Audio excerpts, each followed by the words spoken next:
mother was standing at the kitchen island when I walked in that Saturday morning.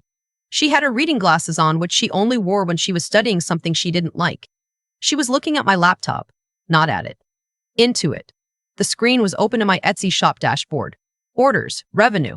The little orange notification badge that I'd been quietly watching climb for 8 months. I remember the exact sound the coffee maker made in that moment. A long, hollow gurgle. Like even the kitchen was holding its breath. "Whose shop is this?" she asked. She didn't look up. I said it was mine. She took her glasses off slowly, set them on the counter, and turned to face me. My mother has a way of going very still when she's furious. Not screaming still. Surgical still. The kind of stillness that makes you understand exactly why she became an orthopedic surgeon. She could hold a bone saw steady in her hands while her entire worldview was collapsing, and you would never know. "You've been selling photographs," she said. "Not a question. You skipped your MCAT prep sessions for this." "Still not a question." Theodora. And there it was, my full name. The one she only used when she wanted me to feel the weight of it. The history attached to it. My grandmother's name. 3 generations of women who had done serious, important things with their lives. This is a hobby, not a life. I want to tell you I said something brilliant in that moment. Something clear and confident about my art, my choices, my future. I want to tell you I held my ground. I didn't. I stood there, in my socks, on the cold kitchen tile, and I said, "I know, Mom." That was the beginning of the end. Or maybe it was just the beginning. I should back up. My parents built the kind of life that looks like a brochure from the outside. Colonial house in Westfield, New Jersey. The kind with a circular driveway and a flagstone path. My father is a cardiologist. My mother is the orthopedic surgeon. They met in residency, which they will tell you at dinner parties approximately once every 45 minutes. Our dining room had a chandelier with 16 bulbs. I counted them every Sunday because Sunday dinners were mandatory and long, and I needed somewhere to put my eyes when the conversation turned to medicine, which it always did. I have one sibling. My brother Elliot, 3 years older, built like our father. Tall, quiet, certain of himself in the way that people who've never been seriously doubted tend to be. He was in his 2nd year of cardiology fellowship when I was finishing my undergrad in biology. He had always been the easy one, not because he was simple, but because he wanted exactly what they wanted for him. There was no friction. He slid into the plan like a key into a lock. I was the one that didn't fit. I had known since I was 16 that I wanted to photograph the world. Not in a vague, romantic way, in a specific, obsessive, this is the only thing that makes sense way. I photographed everything. The shadows that came through the slats of my bedroom blinds at 4 in the afternoon, strangers' shoes on the train platform, my mother's hands on a Sunday flour-dusted when she stress-baked, which was the only time she baked at all. I saw things in frames before I saw them whole. That's just how my brain worked. My parents didn't fight me on photography the way I expected. They just redirected it. Great skill for a doctor to have. Visual spatial thinking. Radiology requires exactly this kind of eye. They folded my passion into their plan so seamlessly that by the time I was applying to college, I had already half convinced myself that pre-med was fine. That I could do both, that I would figure it out. I didn't figure it out. I just got quieter about the part that mattered to me. By junior year, I was shooting secretly. I don't mean hiding a camera secretly. I mean I had built an entire parallel life that my parents didn't know about. A portfolio, an Etsy shop I'd opened under a business name, Stillwater Photography, named for the creek behind the house I'd grown up next to. I was selling prints, licensing images to small magazines, greeting card companies, a hotel chain in Vermont that wanted local landscape series for their rooms. The money was real, not life-changing money yet, but real, consistent, undeniable money. And I was studying for the MCAT because that was the deal I had made with myself. Try both. See which one wins. The MCAT won in the sense that I passed it. I got a 5.14. My parents were proud. They took me to dinner at the Italian place they only went to for milestones. My father ordered a bottle of wine he'd been saving. "You're going to be a great doctor," he said. I smiled and thought about the licensing deal I had just closed with a travel publisher for $4,800. I applied to medical school. I got into 2 programs. I deferred for a year, told my parents I needed time to recharge, and spent that year building Stillwater into something real. That was the year everything changed. A photo editor at a mid-size editorial agency found my work through a mutual connection on Instagram. Her name was Meredith, and she had the kind of blunt, efficient energy that I would later understand was just what competence looks like when it doesn't feel the need to apologize for itself. She wanted to represent me.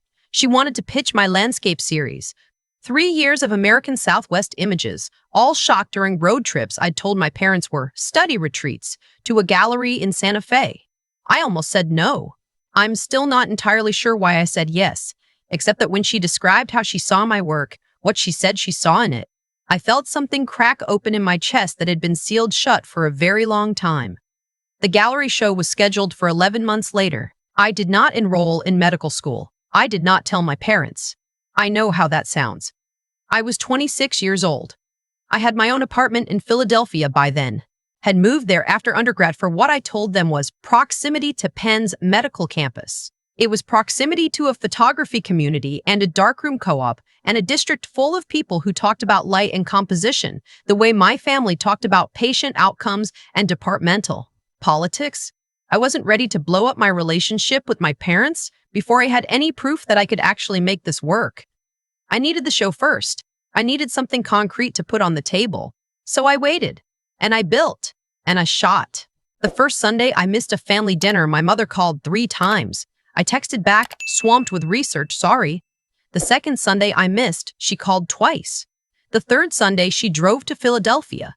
I opened my apartment door, and she was standing in the hallway, in her good coat with a casserole dish.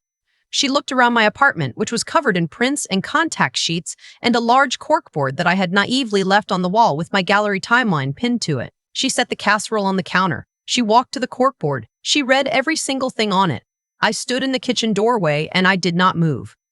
"There's no MCAT review books," she said finally. "No. There's no Mesquite school schedule. No." She turned around. Same stillness as the kitchen counter moment, 2 years earlier. Same bone-saw steadiness. "When did you withdraw?" I told her. She didn't cry. My mother doesn't cry. Or at least she never did in front of me. She just nodded, very slowly, set her keys on the counter, and picked up the casseroles she had brought. "We'll talk about this as a family," she said. Sunday. She left. That Sunday dinner was the last one I attended for a long time. My father did most of the talking. Elliot sat across from me and stared at his plate, which was his version of staying out of it. My mother sat at the head of the table with her hands folded and her face arranged into something I can only describe as professionally neutral, the face she probably used when delivering difficult diagnoses. My father said things like, "We didn't sacrifice for this." He said things like, "Photography is a beautiful hobby, Theodora, but it is not a profession." He said, "Do you have any idea what we gave up so that you could have every opportunity?"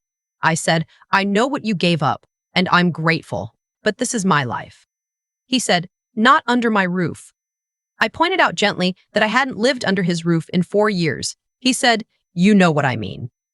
I did know what he meant. He meant not under my financial support, not within my approval, not recognizable as my daughter if you insist on this. And then he said the thing that I had been bracing for without knowing I was bracing for it. "If you walk out of here and go back to this hobby business, don't expect us to be here when it falls apart." I looked at my mother. She looked at the tablecloth. I looked at Elliot. He was still studying his plate. I folded my napkin. I pushed my chair back. I said, "Okay," and I meant it as a complete sentence, not an agreement, just an acknowledgement that I had heard him and that this was where we were.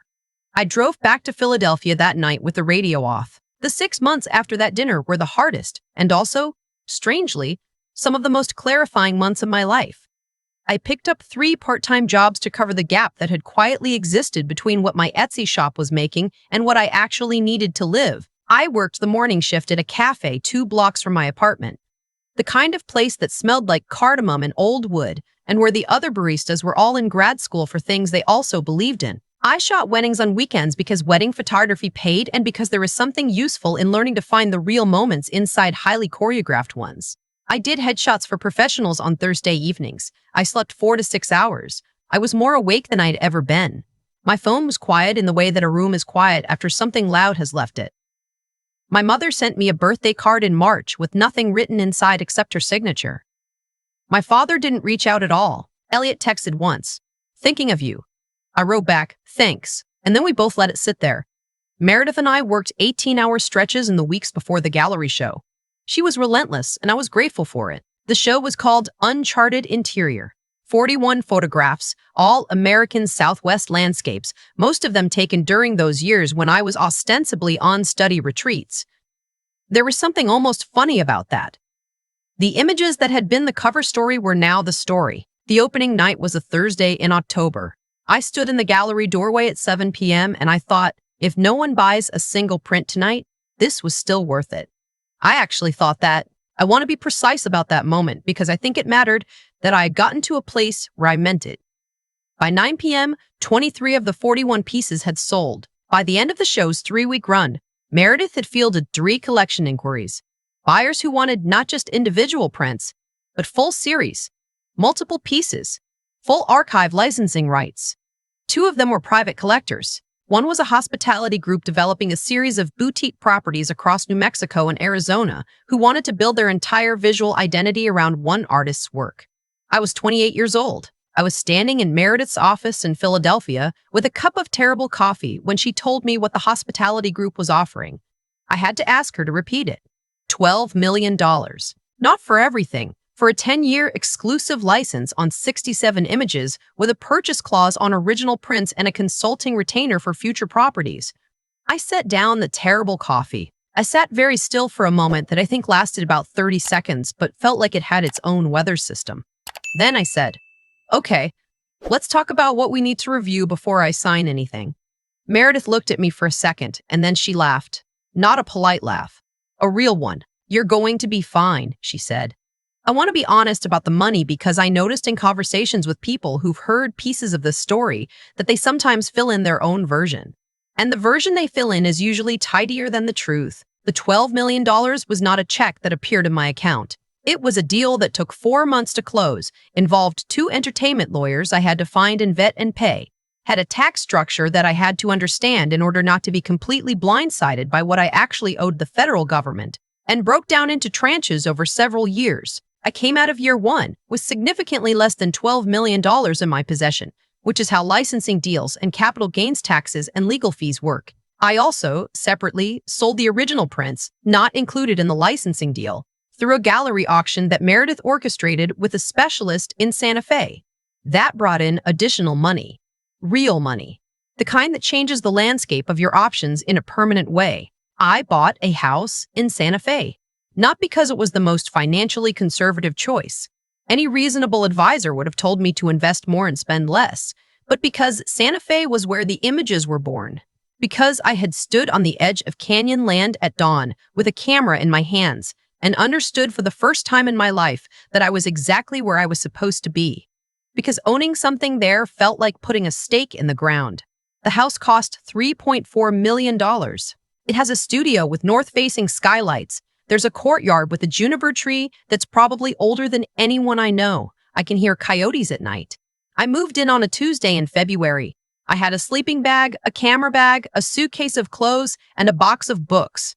The movers brought everything else. I sat on the floor of the empty studio that first night, and I took a photograph of the moonlight coming through the skylights, and I thought, there it is. There's the picture I've been trying to take my whole life. I didn't tell my parents about any of it. Not the deal, not the house, not Santa Fe, not because I wanted to hide it. I was past the hiding phase by then, but because we weren't speaking in any real way, and it didn't seem like the right information to text to a relationship that had been reduced to birthday cards with no messages inside them. 6 months after I moved to Santa Fe, Elliot called. He called on a Sunday afternoon, which was pointed or possibly coincidental. His voice had the particular quality of someone who has rehearsed an opening line and then decided not to use it. Hey, he said, how are you doing? I'm good, I said. Really good, actually. How are you? Great. Yeah, the fellowship it's intense, but it's good. A pause. I've been thinking about you a lot. I waited. I know things are weird with Mom and Dad. I know you and I haven't really talked. I've been meaning to reach out.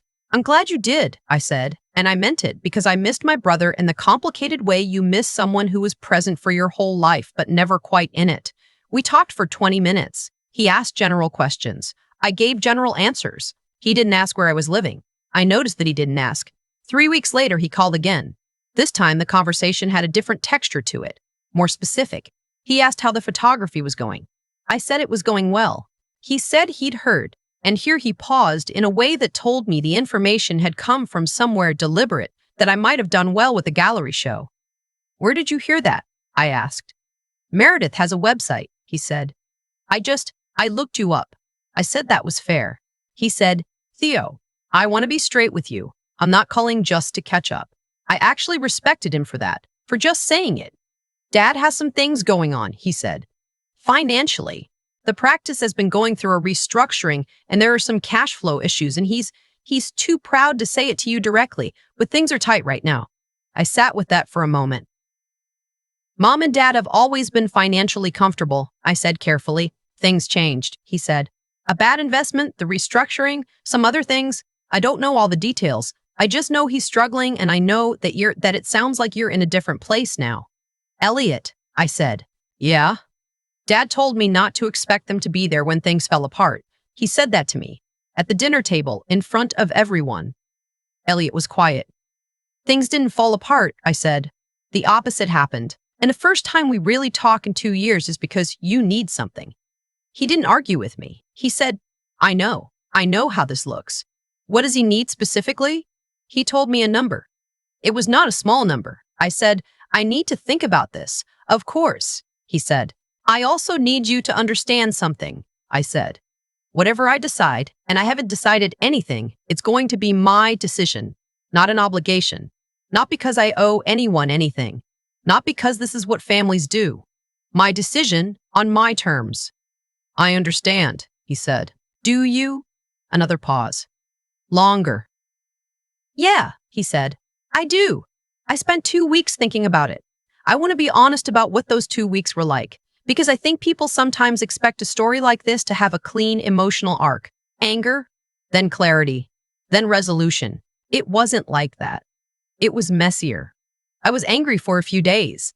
Then I was sad for a few days. Then I was angry again.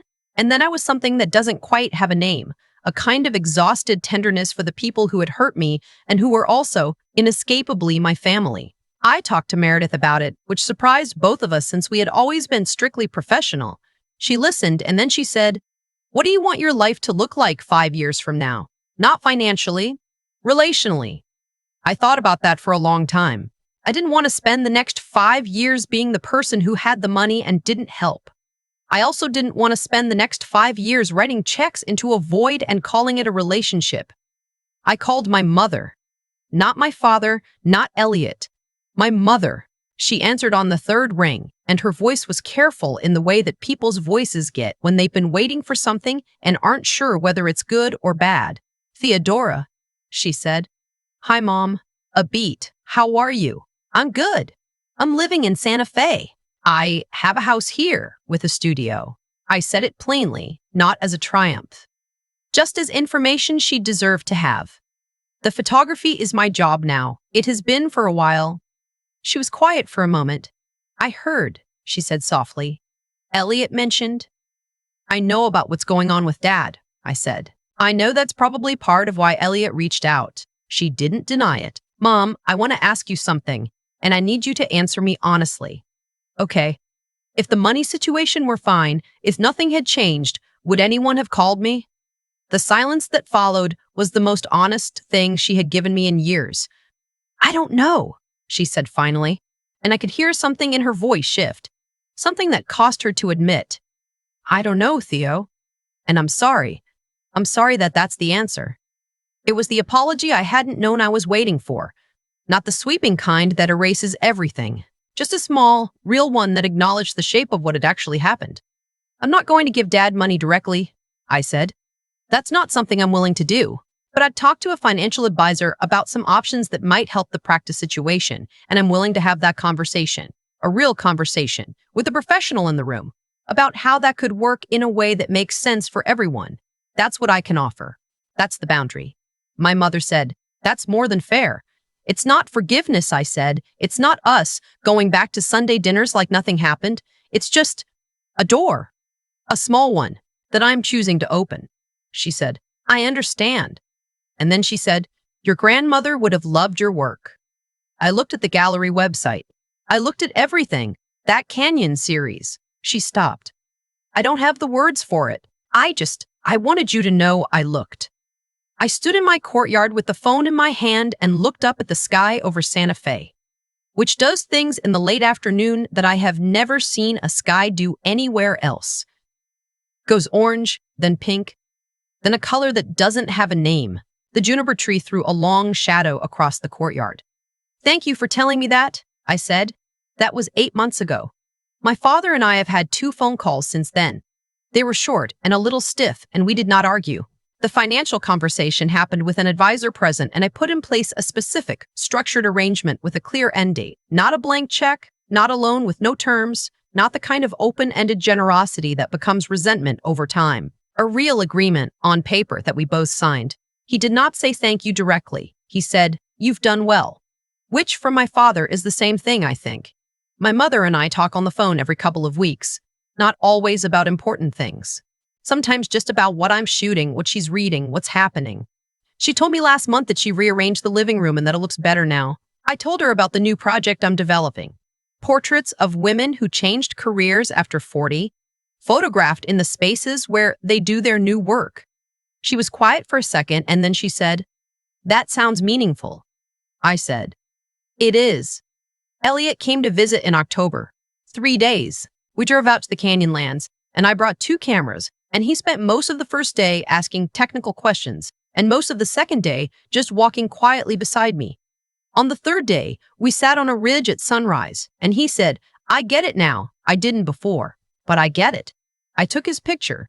He's looking out at the canyon, and the light is hitting the left side of his face, and he looks like someone who is understanding something for the first time. It's one of the best portraits I've ever taken. It's not for sale. I'm 31 now. I have a studio in a house I own outright, in a city where the light does things that still make me stop mid-sentence. Meredith and I are working on a book deal. We're in early conversations with 2 more hospitality clients. I have a waiting list for prints that is 4 months long. I still work long hours. I still wake up before dawn most days, not because I have to, but because that's when the light is honest. I still carry a camera everywhere I go, the way other people carry keys, automatically, because the day doesn't feel complete without it. My parents came to visit in the spring, 3 days. My mother stood in my studio for a long time without saying anything, and then she picked up one of the prints I had drying on the rack, a small one, a close-up of a cracked clay earth with a single green shoot coming through it, and she held it at arm's length, and then pulled it close, and then held it at arm's length again. "Can I have this one?" she asked. I said yes. My father walked through the house with his hands in his pockets, the way he does when he's taking inventory of a space, cataloging, assessing. He stood in the courtyard under the juniper tree and looked up at the sky for a while. He didn't say, "I was wrong." He didn't say, "I'm proud of you." He's not built for those sentences, and I've stopped waiting for them. But before they left, he stopped in the doorway and looked back at the house, at the studio windows, at the courtyard, at all of it, and he said, "You built something here." Just that. 3 words that weren't an apology and weren't a retraction and weren't even quite a compliment, but were true. I said, "I did." And then he nodded once and walked to the car, and my mother hugged me longer than she usually does, and I stood on the flagstone path and watched them drive away down the road that curves through the juniper and the sage and disappears toward the highway. The afternoon light was doing something extraordinary. I went inside and got my camera. I've thought a lot about what actually happened in my life. Not the version that sounds clean when you tell it at a dinner party, but the real sequence of it. And what I keep coming back to is this. The consequences found everyone eventually, not as punishment, just as the natural result of the choices each person made, over and over, across years. My parents made a choice to build a life around a plan, and then to love me in the shape of that plan, rather than in the shape of who I actually was. That choice had a cost, and the cost wasn't obvious for a long time. It looked, for years, like it was working. Elliot fit the plan. The chandelier stayed lit. The Sunday dinners kept happening. From the outside, everything looked like it was holding together just fine. But I was quietly, steadily becoming someone they didn't know. Not because I was hiding out of shame, at least not entirely, but because the person they wanted me to be.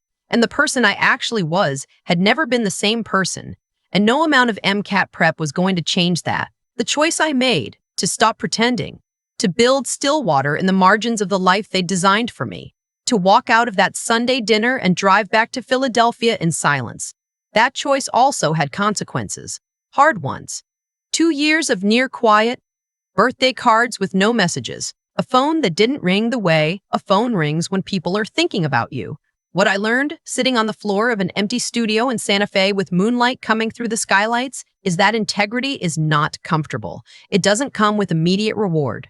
It comes with a long, sometimes lonely stretch of just doing the thing you believe in, with no guarantee that anyone will ever understand why. The intelligence it required wasn't the kind my parents had trained me to value, not test scores or diagnostic reasoning or the ability to pass a board exam.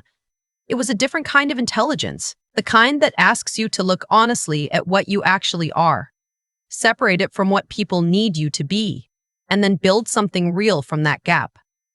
That took me years to develop. I made errors along the way. I stayed quiet when I should have spoken. I hid things that deserved to be said out loud. But I kept building. That's the part I'm most proud of. Not the deal, not the house, not the waiting list, just the fact that I kept showing up to the work even when no one was watching and nothing was certain. Elliot coming to visit, standing on that ridge at sunrise, saying, "I get it now." That mattered more to me than any number on a contract, because it meant the work had spoken for itself. I hadn't needed to argue my case or prove anything or win. I had just lived my actual life, and eventually, the people I loved were able to see it. My father said, "You built something here." 3 words, but they were true, and he knew they were true, and that's the only currency that has ever meant anything to me. The kind that can't be faked and doesn't require anyone's permission. That's what I'd want anyone to take from this. Not that following your passion always leads to a $12 million licensing deal, because that's not a promise anyone can make. But that the cost of pretending to be someone you're not is paid slowly, in years, in a quiet erosion of something essential, and the work of becoming who you actually are, done with honesty, with discipline, with the willingness to sit in the discomfort of uncertainty. That work compounds. It builds. It becomes, eventually, something you can stand in the doorway of and say, "Yes, I did that. That's mine."